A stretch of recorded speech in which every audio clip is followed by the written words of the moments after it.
Chapter 4, Moonlit Chat. Arcus Dungeon. This was a large labyrinth that consisted of 100 levels. Similar to the other 8 great dungeons, the deeper you go, the more challenging it becomes. Despite this, the dungeon was very popular among adventurers and mercenaries, as well as a great training ground for recruits. This was because it was easy to determine the strength of the monsters by dungeon level. The monsters even have better quality magic stones than the monsters in the wild. The students and knights led by Meld arrived at the town. They stayed at a nearby inn that was managed by the kingdom. This is typically where recruits in training stayed at. Rinku and Ryuma both were given a room to share. It had been a while since they had seen normal-looking beds. Tomorrow was the day they would challenge the dungeon, however it would only be the first 10 levels. If it even is that, Rinku thought that maybe someone as weak as him could be fine if he found some cover. However, Ryuma then bopped him over the head. Rinku, ow! What was that for? Ryuma, I could sense you talking bad about yourself. Suddenly a knock was heard at the door. It was Kaori. Kaori, boys, are you still awake? Rinku walked up and opened the door. He froze seeing what she was wearing. She was wearing a snow-white almost see-through nightgown. Ryuma just smirked at Rinku's reaction, giving him a teasing stare. Kaori, I'm sorry for bothering the both of you, but I need to talk to you. Rinku, come in. Without any caution she sat down next to Ryuma, who was sitting down at the table near the window. Ryuma, so what did you want to talk about? The trip tomorrow? Kaori nodded her head, but she didn't have a smiling face, more brooding. Kaori, I want you both to stay here tomorrow. Please. She leaned over as she pleaded with the duo. They were perplexed.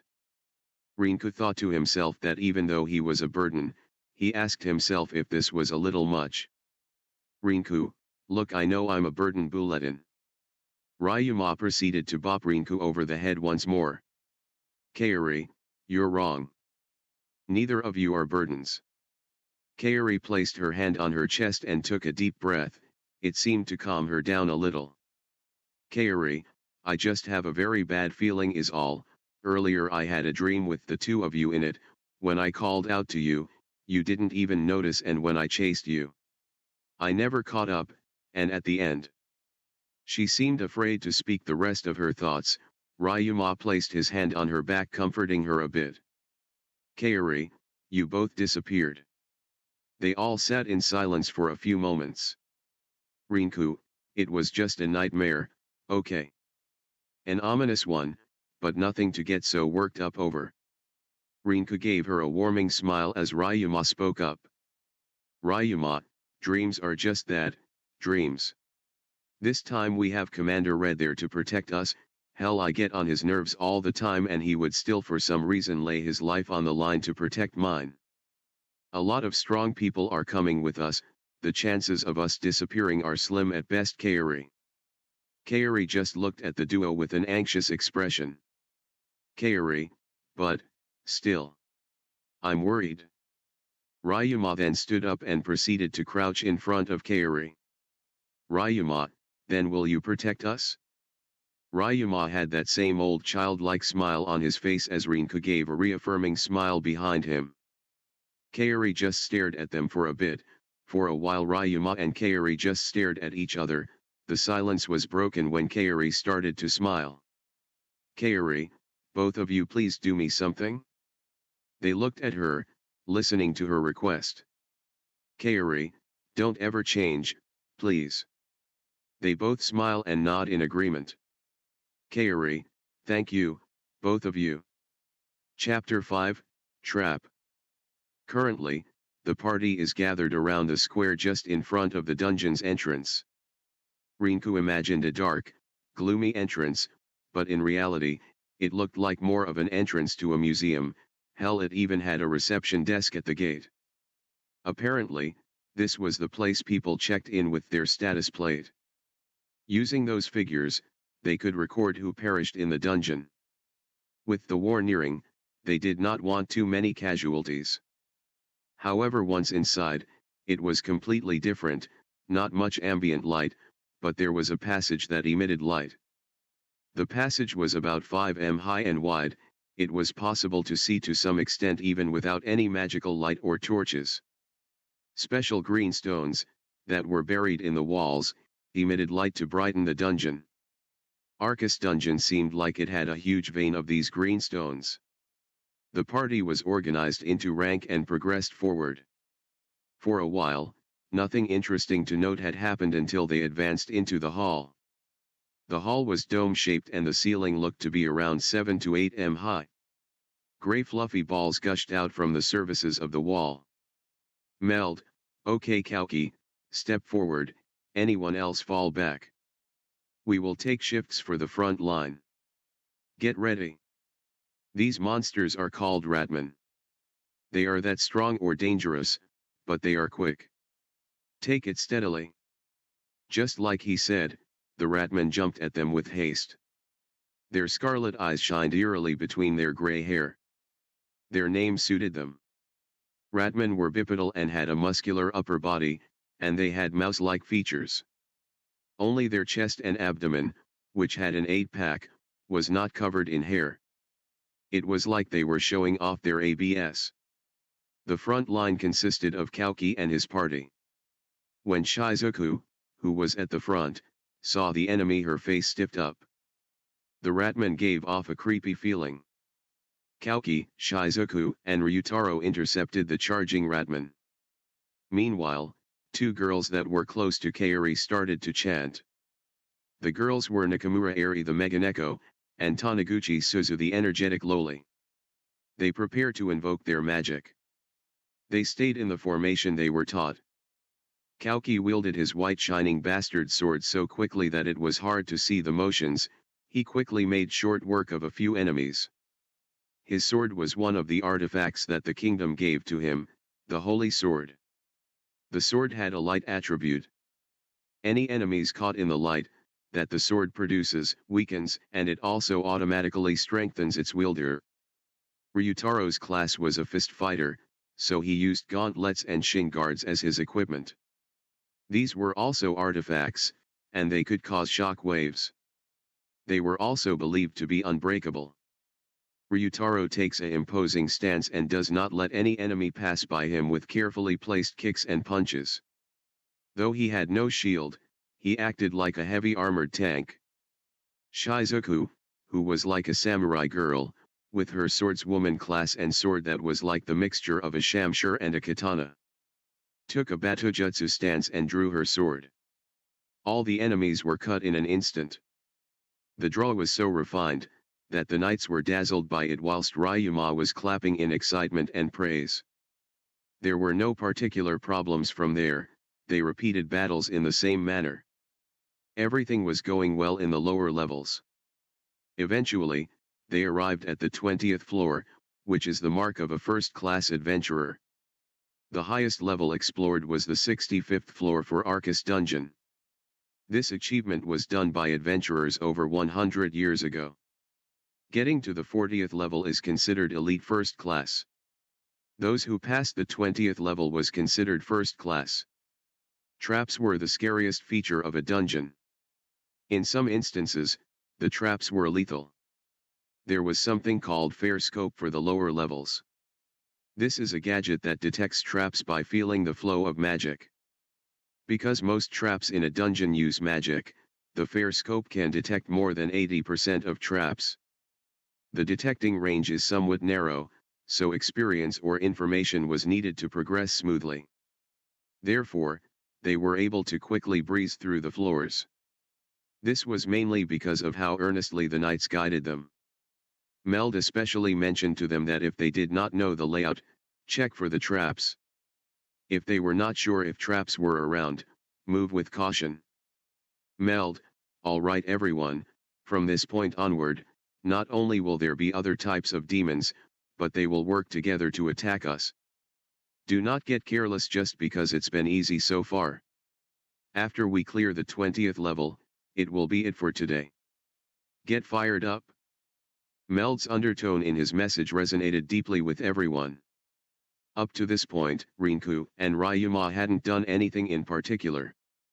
Rinku did kill a monster though, a monster that the other knights weakened. He created a pitfall trap and then stabbed the monster when it became trapped. No one wanted the two boys in their party. Rinku practically stood behind the cover of the knights. It was pretty pathetic. However, by repeatedly using his synergy skill in combat he could improve his magical power. His magical power increased by 2 points, it seemed actual combat was useful. Again, a weakened monster was thrown to Rinku by the knight that weakened it. When it approached, Rinku transmuted the ground and breathed out a sigh.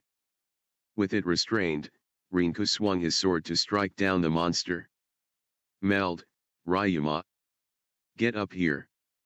It's your turn. Ryuma, fine, anything for you Commander Red. Ryuma blew a kiss in the direction of Meld which only irritated him more.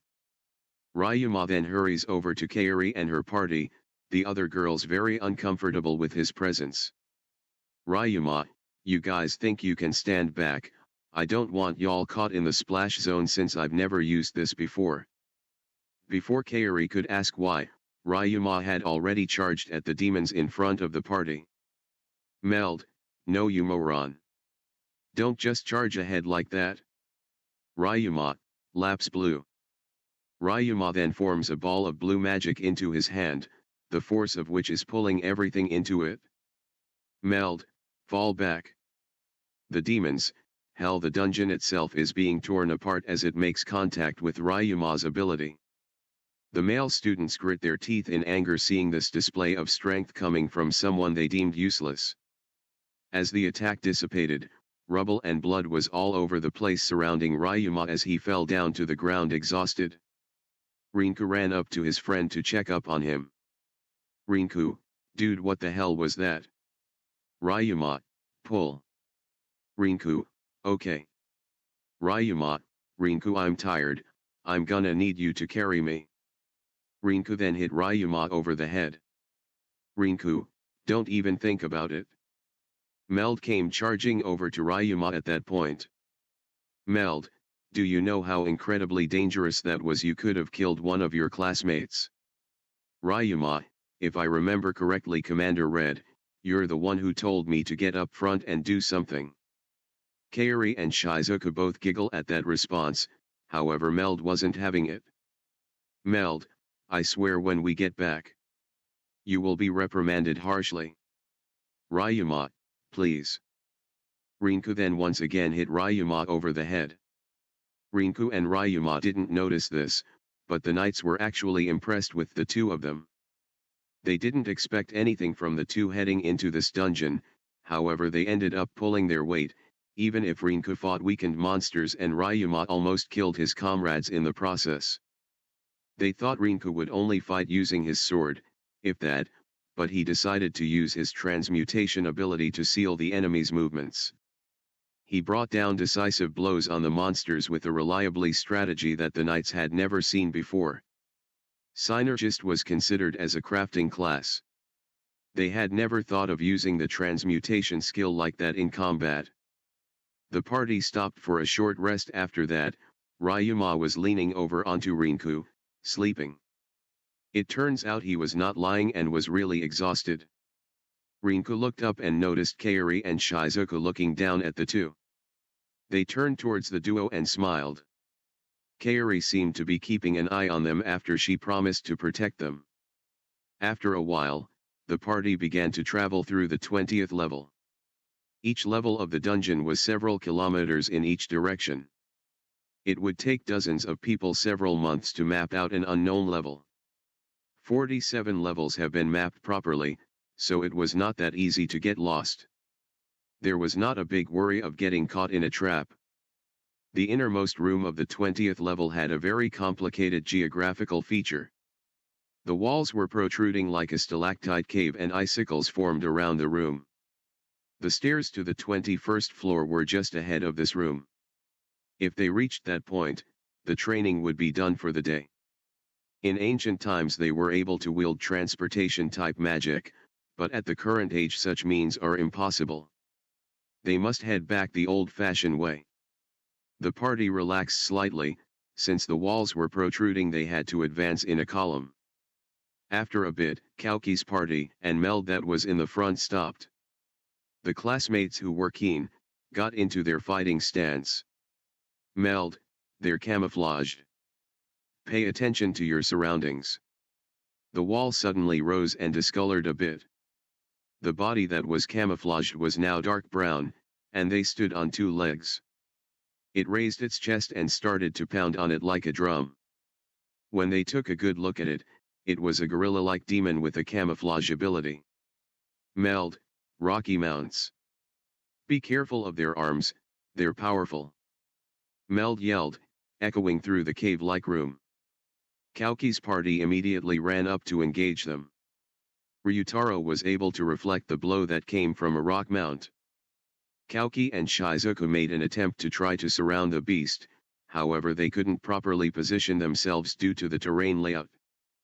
When the rock mount felt that he could not pass by Ryutaro, it withdrew a bit and inhaled a deep breath. Guji-aga-aga-aga. The intense roar vibrated the whole room. A shock ran through their bodies. It did not damage the party, but it froze them. This was Rockmount's special magic intimidating roar. The roar carried the magic that caused the temporary paralysis. Kauki's vanguard took the roar almost point blank, this caused them to freeze momentarily. The Rockmount took this gap in defense to attack, it lifted a boulder and threw it at Kaori's rear guard. A stunning shot-put form was executed by it. The rock flew towards Kaori, and the frozen vanguard could not move to stop it. Kaori and her partners readied the magic wands they had, to intercept the boulder. There was not enough room to dodge it. However, the moment they were going to activate their magic, all of them involuntarily were stunned at the sight before them. There was a person that got mad at such a situation. Our very own mass of justice, Amon Okawa Kauki. Kauki, bastard. I won't forgive you. Myriad of soaring wings, reach the heavens, soaring flash. Meld, this fool. Ignoring Meld's voice, Kauki brandished his sword over his head and swung down in one motion. His chant had made the sword emit an intense light, the slash released the light. Drawing a curve, the light bisected the rock mount without encountering any resistance. The blade of light continued on until it destroyed the back wall. Debris lightly fell from the damaged wall. Kauki exhaled and gave the girls a sparkling smile. He had defeated the monster that scared them. It's all right now. About to give credit to his voice, he was approached by a smiling Meld who smacked him. Kauki, ow. Ryuma, ha. Meld, I'll tell you like I told Ryuma. I understand how you feel, but you shouldn't use such a technique in such a narrow place.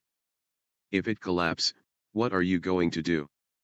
At Meld's rebuke, he choked. Kauki tried to apologize. The girls approached him and gave him a strained smile to try to comfort him. At that moment, the collapsed wall caught Kaori's attention. Kaori, what is that? It's sparkling. Everyone looked at the wall Kaori was mentioning. There blooming on the wall were minerals that radiated pale light. It was like a crystal covered in indigo light. The girls were enchanted by the beautiful sight of the crystals. Meld, oh, that's Grant's crystal. A one this big in size is rare. Kaori, it's lovely. Himya, in that case, I'll retrieve it. Meld, don't. We haven't confirmed if it's safe yet. Hayama pretended not to hear and finally arrived in front of the crystal. Meld chased after Hayama to stop him. At that moment, one of the knight finished his analysis with the fair scope. He paled at the result. The moment Hayama touched the Grant's crystal, magic started to spread from the crystal. The trap was set for people who became so fascinated with the crystal that they would touch it carelessly. There's a good story about this. It's the way of the world. In a blink of an eye, the magic circle spread throughout the whole room, and it gradually shined brighter. It was like a replication of the magic that summoned them. Meld, withdraw. Get out of here, stat. At Meld's insistence, everyone started to clear the room in a hurry, but they weren't fast enough. When the light filled the room, everyone momentarily felt a floating sensation.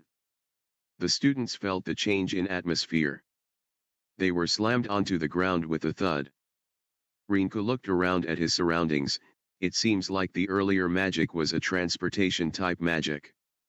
Since such magic was not possible with current magic, it was most likely an ancient magic. They were all transferred onto a huge bridge made of stone. Approximately it was 100 m in length. The ceiling looked to be about 20 m. There was no river passing by underneath the bridge. Because of the darkness, nothing else could be seen. It felt like they were in an abyss. The width of the bridge was about 10 m, but there were not even handrails. If you slipped, there would be nothing to grab onto, and you would fall head first. The group was right in the middle of the bridge. On both sides of the bridge, they could see a passage that led to a stairway that ascended to the upper level. When he confirmed it, Meld issued out orders with a grim expression. Meld, get up the stairs. Hurry. Quickly the students moved. However, a trap in a dungeon was not going to be so easy. The retreat wasn't that easy. Monsters emerged from the magic circles that appeared on both sides of the bridge. On one side was a huge monster. The other had a large amount of monsters. Meld stared at the huge demon and just whispered. Meld, no way, a behemoth. Chapter 6, The Behemoth. On both sides of the bridge, a magical formation that emitted crimson light appeared. The magic circle on the aisle side is close to 10 m. The one on the stairs side is around 1 m, but the numbers are numerous. From the smaller countless magic circles came monsters that were sword-toting skeletons. These were called Trom soldiers. Their eyes were the same color as the magic circle. It sparkled and shone while they looked around. 100 Trom soldiers have already been summoned, and yet the numbers are still increasing. Even though there were so many skeleton soldiers on this side, the other side's monster was what caused Rinku's danger sense to go off. From the 10 m magical circle, a quadrupedal demon 10 m long with some sort of helmet on its head, spawned from it. If compared to any animal Hajime knew of, the closest would be a triceratops. However, its eyes shone crimson, while percussing its sharp claws and fangs, flames gathered around the horns on its helmet. Guru a.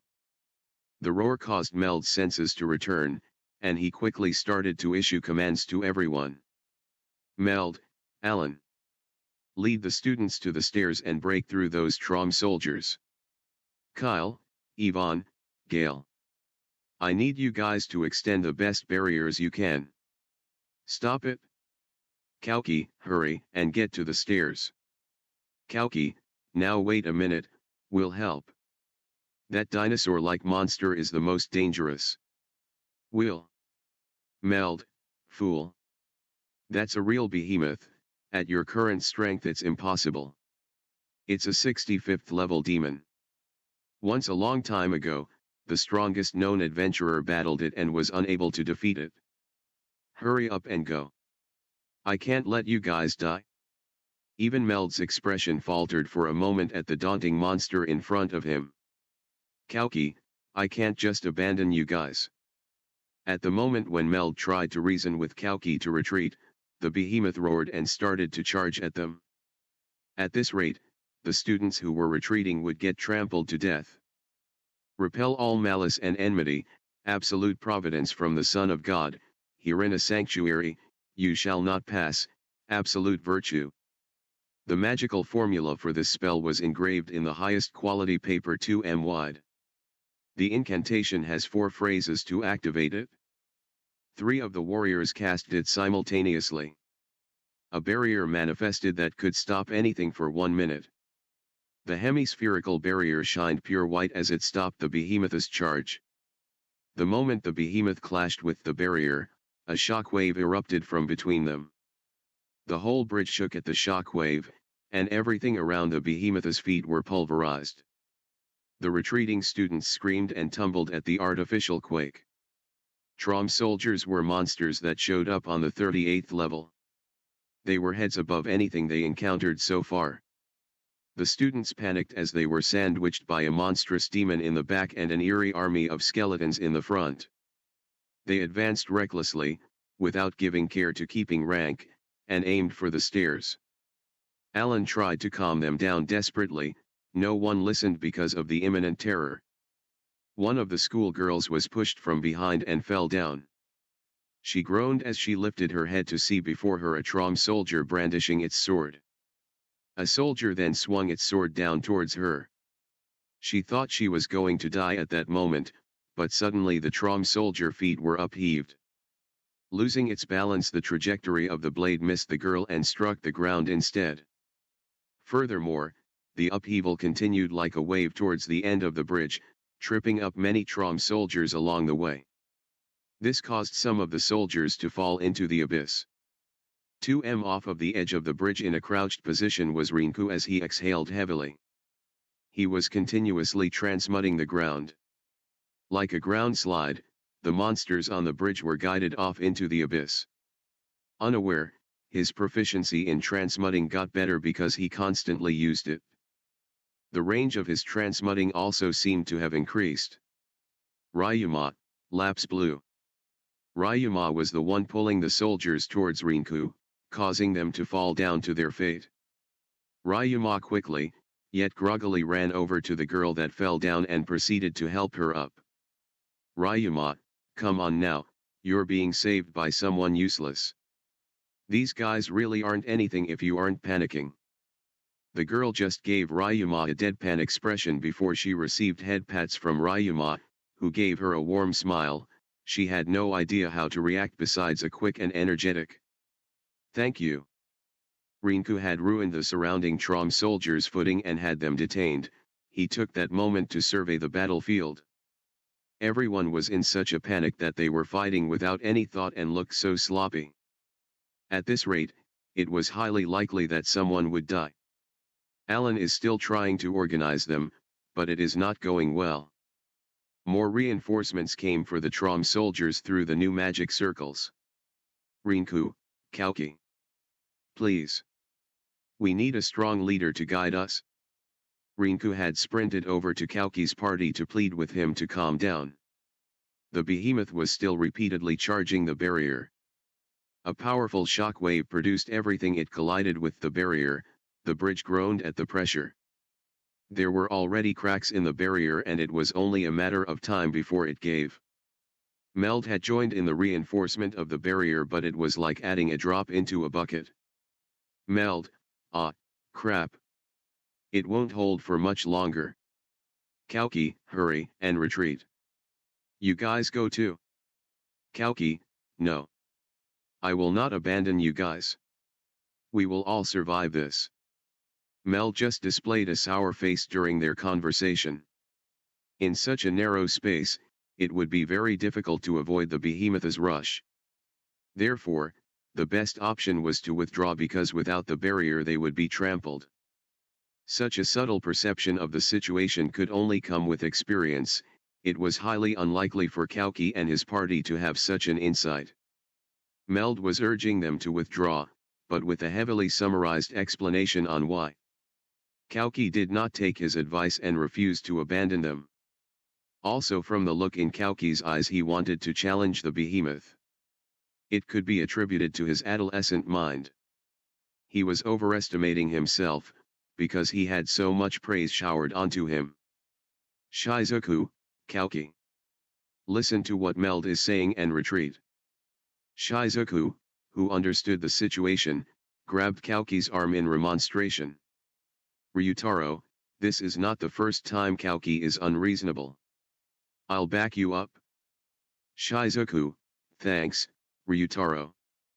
Ryutaro's statement just fueled Kauki's attitude even more.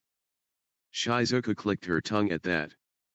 Shizuku, dumbass. Don't get intoxicated with the situation. Kauki, Shizuku. Suddenly, Rinku and Ryuma jumped in front of Kauki. Everyone present, Rinku. Ryuma.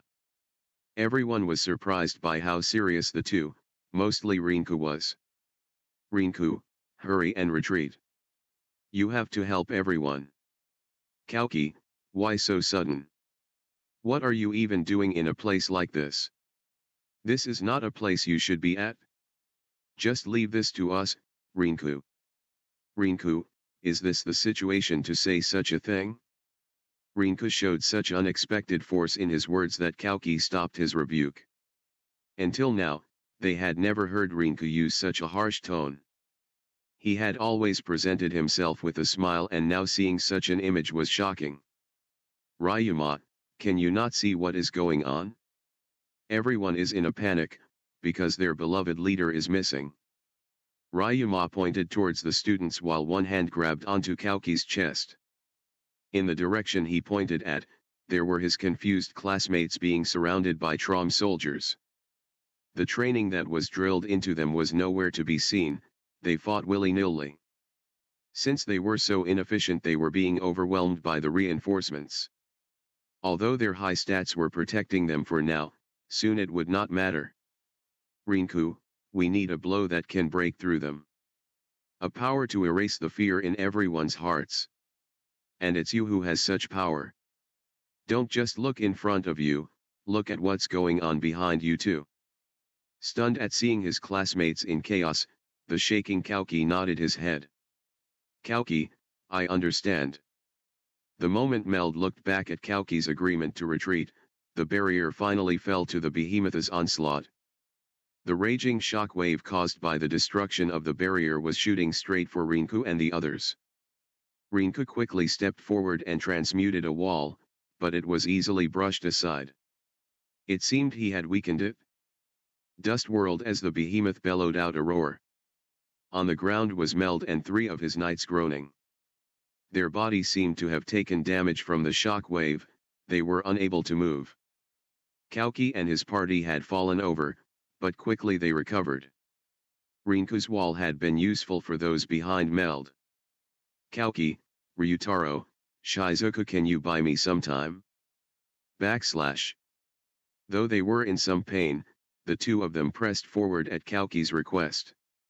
Since Meld had been disabled, it was up to them to do something. Both of them rushed the behemoth.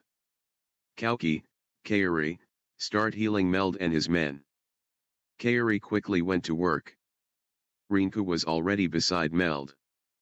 He quickly created a stone wall to prevent the effects of battle from reaching them.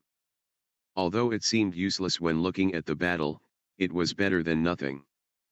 Ryuma, look at you, being the leader that people somehow deserve. Ryuma looked over at Kauki with a tired yet typical sarcastic expression. Kauki then began to gather himself and chant. Kauki, divine will. Perish all evils with your light. The breath of God. Blow away the ominous clouds and purify this world. The mercy of God. Forgive all sins with this strike. Heaven's might. An aura gushed out from the holy sword after the chant. The skill was similar to the soaring flash, but its power was on a completely different level.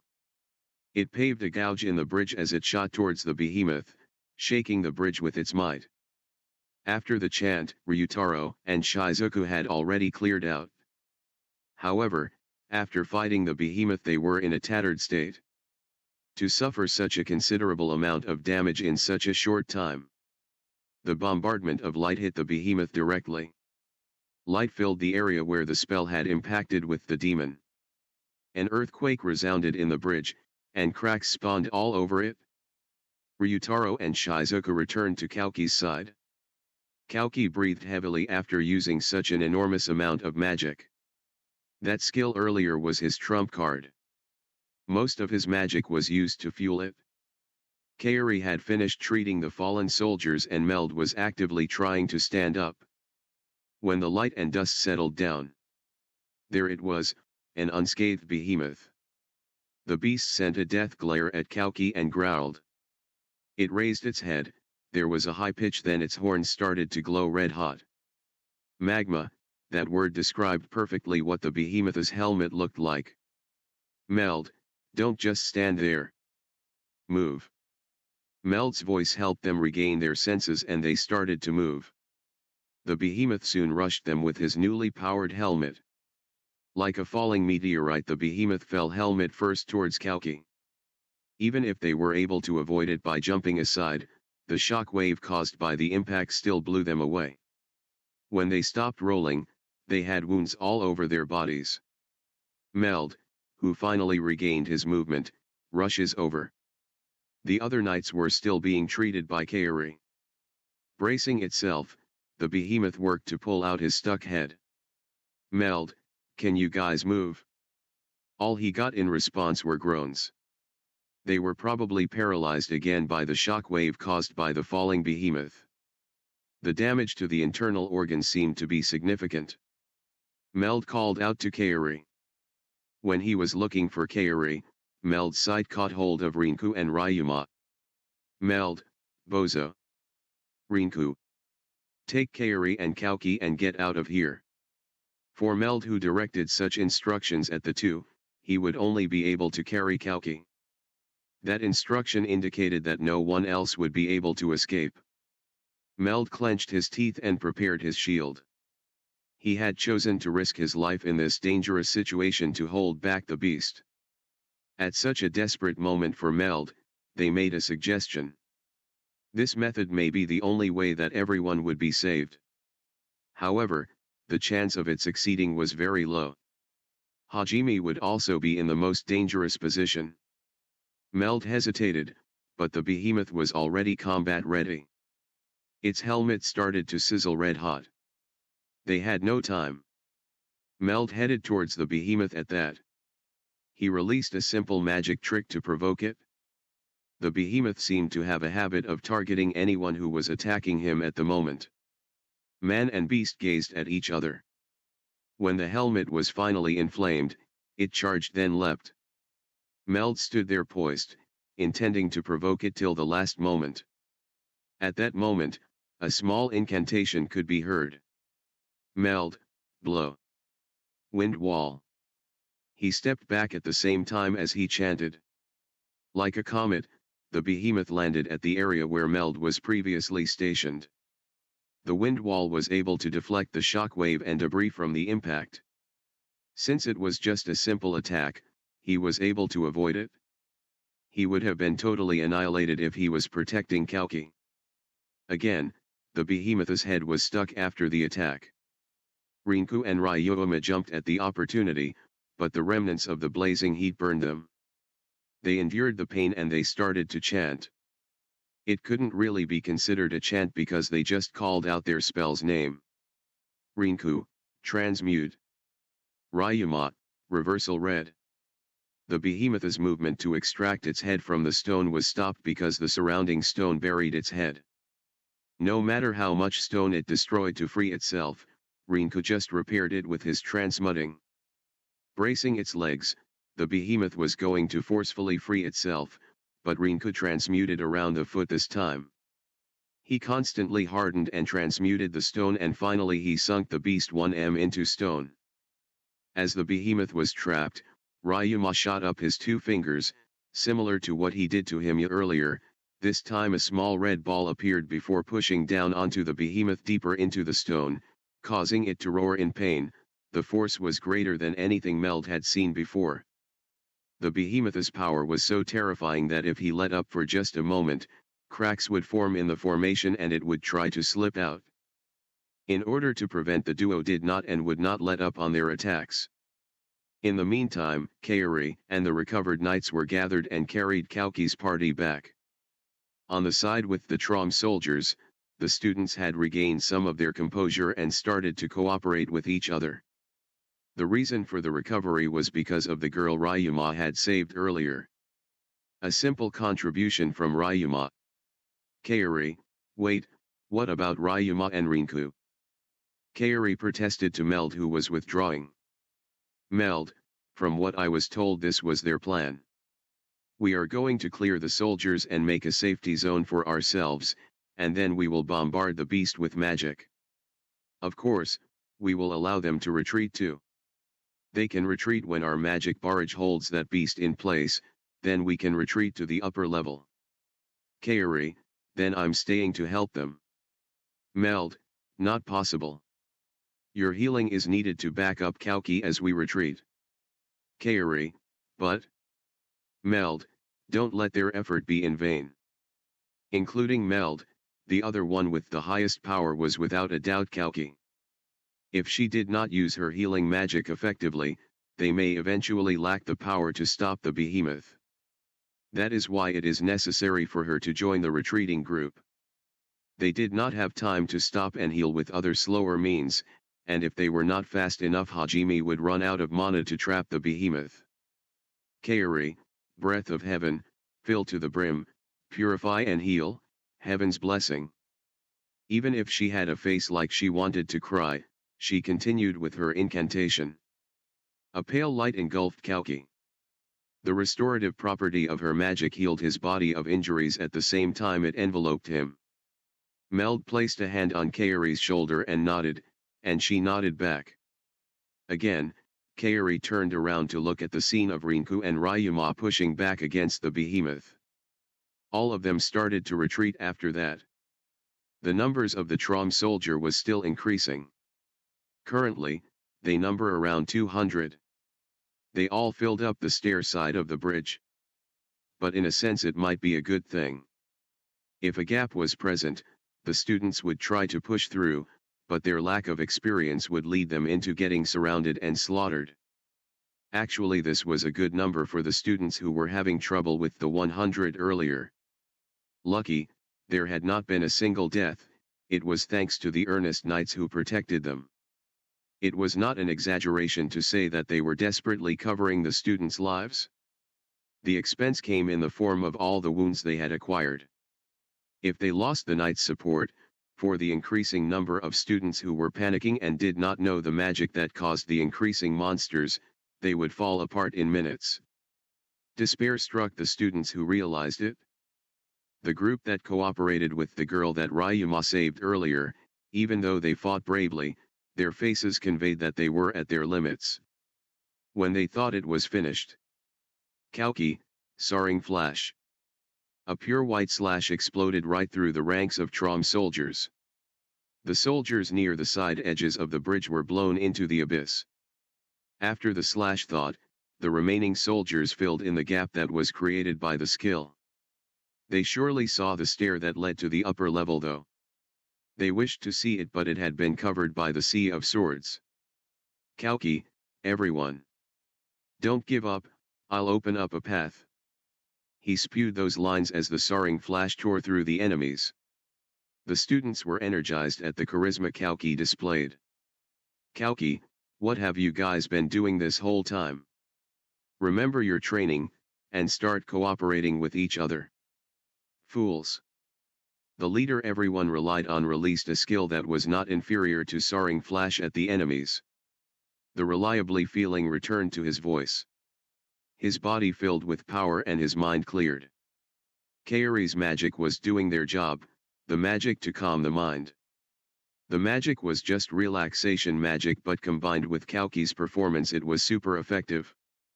Anyone with an aptitude for healing started to heal everyone. The people with a high aptitude for magic made up the rear guard, they started their chants.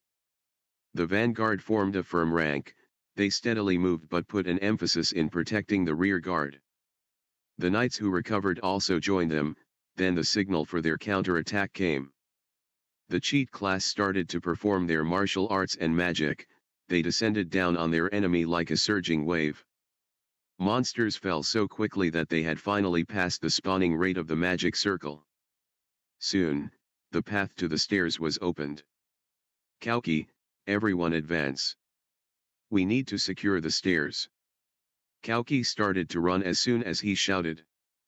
The recovered Shizuku and Ryutaro accompanied Kauki in the charge. They cut through the encircling Trom soldier like a hot knife through butter. Finally, they broke through the besiegement.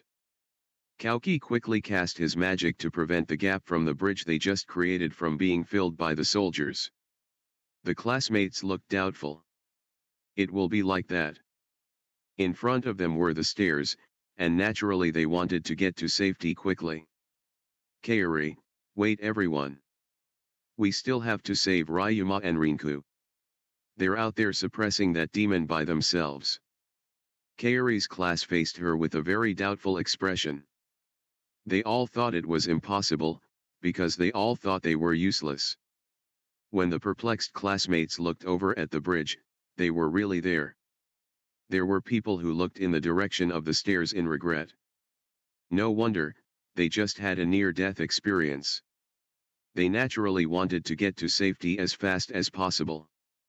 However, when Meld angrily shouted out to hurry up, they returned to the battlefield. Hayama Daisuke was there. Although he thought so highly of himself, he was really scared. He wanted to run as fast as possible away. At that moment, the scene from that day flashed in his mind. It was yesterday when they were staying in Horlad. He was so overcome by anxiety the next day that he couldn't sleep properly and went out to get some air, then headed for the toilet. The cool breeze relaxed him and he was returning to his room when he saw something. Along the way, he had seen Kaori in her negligee. This was the first time he had seen her in such a state and he instinctively hid and held his breath at such a sight. Kaori passed by without noticing him. Hayama was interested and followed her, until she stopped in front of a certain room and knocked. The one to answer the door was Rinku and Ryuma. Hayama's mind blanked at that. He liked Kaori, however he thought that he was not good enough for her. When comparing himself to Kauki, he felt like he was way out of his league, so he gave up. They were different though. Hayama thought they were inferior to him. So to find them in the presence of Kaori was weird. He thought that if this was the case, why won't he do it? Hayama heard every word in his head. Is his head all right? Hayama seriously thought that though. His dissatisfaction against them had always been piling up, now this had swelled into hatred. When he saw Kaori get mesmerized by the Grant's crystal, he was probably driven by these feelings. Hayama remembered all that. Looking at the duo who were suppressing the behemoth by themselves, Kaori started worrying for them and even praying for them. A dark smile bloomed on Hayama's face. The two boys felt their mana running out, and they had run out of any potions. Rinku quickly surveyed his surroundings and noticed that everyone had retreated. Ranks were being formed and magic was being prepared for the last part of the plan. Behemoth was still struggling. At this rate there were still a few seconds of intermission even if they were to stop pushing back against it. In the meantime they had to get some distance. A drop of sweat entered Rinku's eye. They had never been in such a situation that caused his heart to thump so loudly that he could hear it. Timing was going to be important here. Dozens of cracks formed in the restraints that held the behemoth, and they were failing to hold it back. At the same moment, Rinku started to sprint. 5 seconds after they started to run away, the behemoth fully freed itself and roared. The rage present in its eyes could never be misunderstood. Quickly its vision searched for its sworn enemy and found the two boys. Behemoth roared in anger again, and collected power into its legs to chase after them. However, a barrage of magic attacks stopped it. Like shooting stars painting the night sky, magic of countless colors bombarded the behemoth. There was no damage, but the force prevented it from advancing. Rinku lowered his head and dashed while taking care not to fall. With all those lethal spells passing over his head, the boys were not afraid for his life. However, Ryuma began to stumble as his vision began to blur. Ryuma, Rinku. I'm tired. Rinku caught Ryuma as he fell over, hardly able to keep his eyes open. However, something happened that caused him to freeze. One of the fireballs in the endless stream of spells, bent slightly and started to head his way. This was clearly aimed at him. Rinku, why? Doubt and bewilderment, All of this ran through his brain and it appalled him. Ryuma was practically defenseless at this point after they risked their lives for these people. Rinku slid and braced himself as the fireball struck the ground right in front of his eyes. He was blown back the way he came from by the shock wave. No real damage was taken because he was able to avoid a direct hit, but his sense of balance was thrown out of whack. Seems like a semicircular canal was damaged. Standing up was a little hard because he was dizzy. The behemoth like usual was not going to go down alone. When Rinku got up, the beast roared again. Rinku, holding Ryuma close to him, looked at the behemoth and was stunned by the piercing eyes it had. For the third time its horns started to and he lunged towards them. The unsteady head, hazy vision, looming behemoth, impatient screams and roars from his classmates in the distance. Rinku tried desperately to muster the strength to jump away.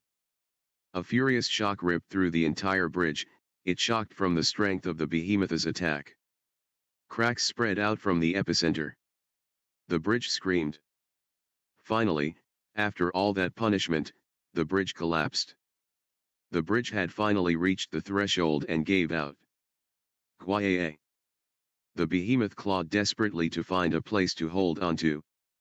However, even the ground that connected the bridge collapsed and fell into the abyss. Death throes could be heard from the behemoth. Rinku attempted to crawl his way to escape somehow with Ryuma on his back, however every place he held onto collapsed. Rinku, it's no good. While he thought that, he turned his gaze towards his classmates. He saw Shizuku holding Kaori back, like she wanted to jump after him. Shizuku's eyes were filled with sadness, it was clear she was using the rest of her strength to hold it all in. His other classmates were pale and had their hands over their eyes or mouths. Meld and the knights had a mortifying expression on their faces.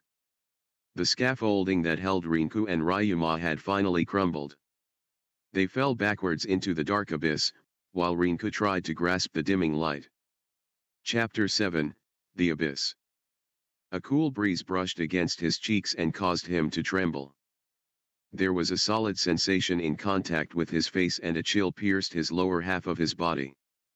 Rinku raised a groan as he sat up, his body throbbing in pain as he looked for Ryuma, who was lying face down next to him. Ryuma, finally up. Ryuma tried to joke about the situation, but he couldn't muster up the courage to do so. Holding his unsteady head with one hand, he studied the vicinity whilst he recalled his memories. Even though the surrounding was dim, thanks to the emission from the green light stones, it was not like he was blinded by the darkness. In front of Rinku was a river about 5 m in width, and it was in this that his lower body was submerged in. Rinku's upper body seems to have been caught and stranded by protruding rocks located at the side of the river. Ryuma, we fell off the bridge, remember? Rinku realized they must have survived the fall only by pure luck. Using his transmutation he then created a single sheet of paper. On the hard stone floor he started to engrave a transmutation circle. Rinku, it's too cold to concentrate. Rinku then proceeded to create a fire, to which he then carried Ryuma over and sat him up against a rock wall near the fire. Warming himself with the flame, he could feel himself calm. Then gradually anxiety started to fill his heart. Rinku really wanted to cry, tears even started to accumulate in his eyes, but he bore with it because if he cried now he would fall apart. He wiped away the tears that had collected and slapped his own cheeks. He looked up and was in shock. Ryuma's happy-go-lucky expression had disappeared, it looked like he had given up. Rinku, we have to make our way back, man, come on, where's that smile you're famous for? What would Kaori and Shizuku think if they saw you like this? Ryuma, what about them? Rinku was more shocked that he heard those words come from his mouth regarding two of his friends. Rinku, look man, we will get out of here and find a way home, I promise, but I'm gonna need your help. Ryuma sighed before looking at Rinku, giving him a glance that read he'd help. After about 20 minutes, they officially set off. Rink wasn't sure which level he was in, but for sure he was still in the dungeon. It wouldn't be strange to have monsters lurking. The duo carefully proceeded to walk down into a huge passage that led into the depths. The passage that they continued on from felt like a cave. Rather than a low-rise square passage, the passage had rocks and walls protruding in many places, and it winds around complicatedly. It was similar to the last room on the 20th floor, the only difference was the size. The complicated passage full of obstacles was 20 m in diameter. Even the more narrow places were still 10 m in diameter. Although it was not an easy path to treat, there were a lot of places to hide, and Hajime advanced stealthily from hiding area to hiding area. They then thought they saw something at the edge of their vision, and Rinku quickly hid behind a rock, pulling Ryuma along with him. Quietly he stuck his head out and waited to see. From the passage straight ahead, a white fur ball hopped into view. It had long ears, and it looked like a rabbit. However, it was about the size of a mid-sized dog, and its hind legs were heavily muscled. The rabbit also had several dark red lines running along its body like blood vessels. The lines also pulsated like a heart. That was very creepy. Clearly, it was a dangerous demon. Rinku decided to avoid it by going left or right instead of going straight towards it.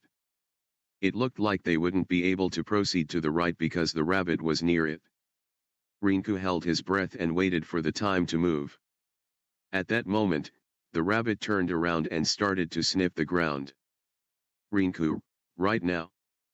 The rabbit seemed to react to that, and it quickly straightened its back to stand up. Its vigilant ears rustled. Rinku, crap. Did it find us? Are we fine? He clung his body to the boulder to hide himself, and he tried to gain control of his thumping heart. Those keen ears felt like they could pick up his throbbing heart. He broke out into a cold sweat at that thought. Luckily, there was a different reason the rabbit was alert. A wolf-like demon with white hair jumped out and growled at the rabbit. The white wolf had two tails and was about the size of a large dog. Just like the rabbit, the wolf had the same palpitating dark red lines all over its body. After that wolf jumped out, two more wolves jumped out from behind different stones to join it. Rinku peeked his head out and observed the situation. No matter how you look at it, the wolves were going to prey on the rabbit. With the cover of confusion, Rinku began to rise to his feet. However, a cute cry leaked from it and jumped into the air with a rotation.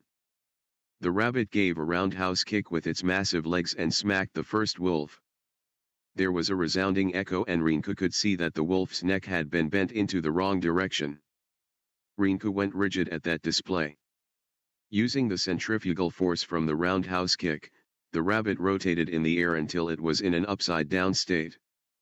The rabbit stomped the air and fell towards the ground like a meteor.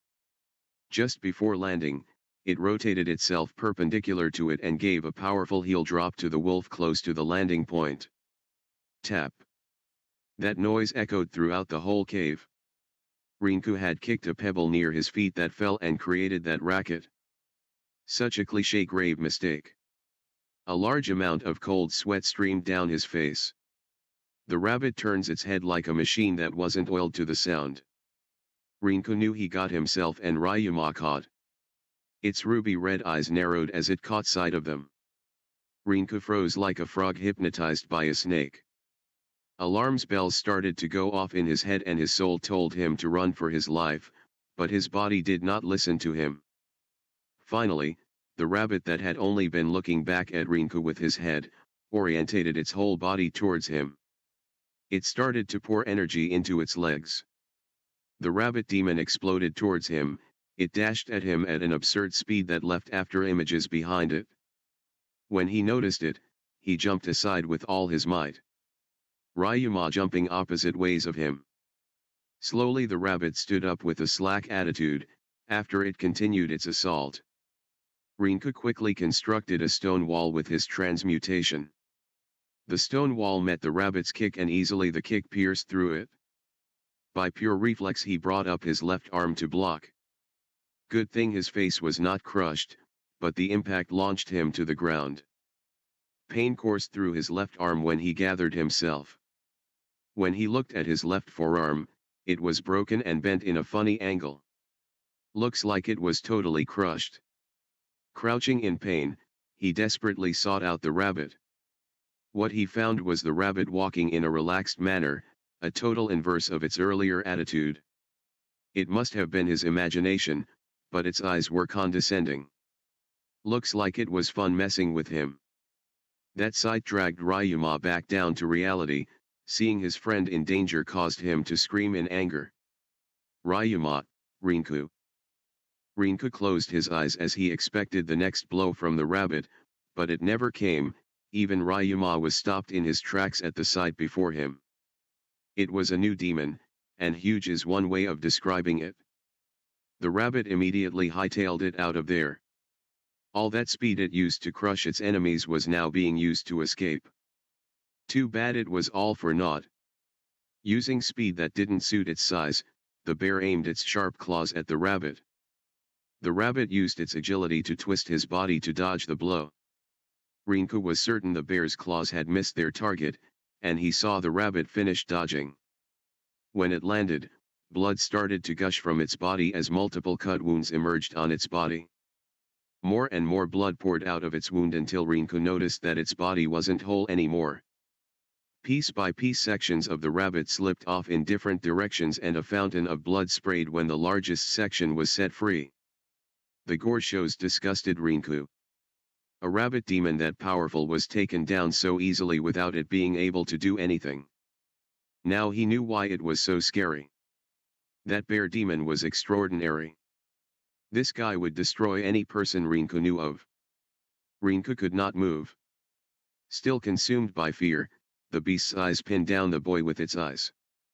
The bear charged forwards at Rinku, but before it could make contact with him Ryuma jumped in using all of his force to stop the bear from tearing his friend apart. Rinku was even more horrified at the sight he saw. Ryuma forcefully rammed his arm into the bear's jaws and into its mouth for leverage. Ryuma, Rinku. Run. Now.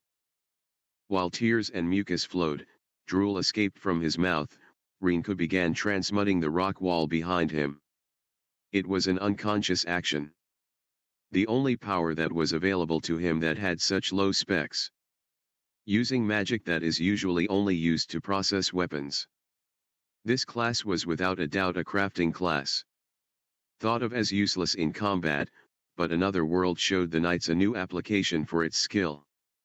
A skill that saved the lives of his classmates. On the brink of death, he chose to rely on that skill, and it answered him with a means of escape. Guru Aa. The bear began to bear down onto Ryuma's arm, its claws starting to dig deep into his abdomen. The pain Ryuma was going through was unbearable. Ryuma continued to ignore the pain. He was more worried about Rinku than he was himself. Suddenly something snapped inside him.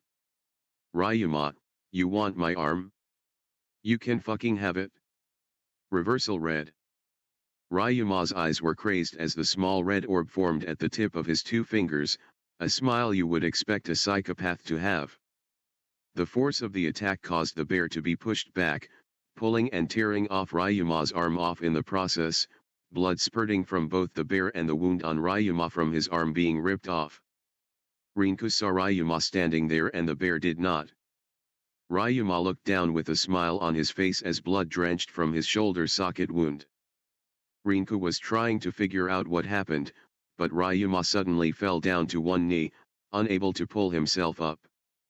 Rinku quickly ran out and grabbed Ryuma, however the bear, with half of its face gone and body almost mangled apart, ran at the two, swinging its giant claw at them, barely missing, hitting and snapping Rinku's arm in half as it sent them flying in the little dugout Rinku had created. Rinku, quickly. Transmute. Rinku transmuted a thick wall that closed the duo in, protecting them from the monsters and demons out there. Ryuma laid on his back and his last strand of consciousness was going out. He just aimlessly stared to the heavens, but all he saw was darkness. Rinku at this time recalled some past memories. It was like a revolving door. His life flashed before his eyes. His nursery and elementary school, middle school, and high school days. Various memories flooded his mind until his last memory. In that bedroom illuminated by the moonlight. The chat they had with the goddess and the promise they all made. Her smiling face. After remembering that beautiful sight, the darkness engulfed the two. Just before sleep claimed them, Ryuma felt a drop of water on his cheek. Like someone had shed a tear for them.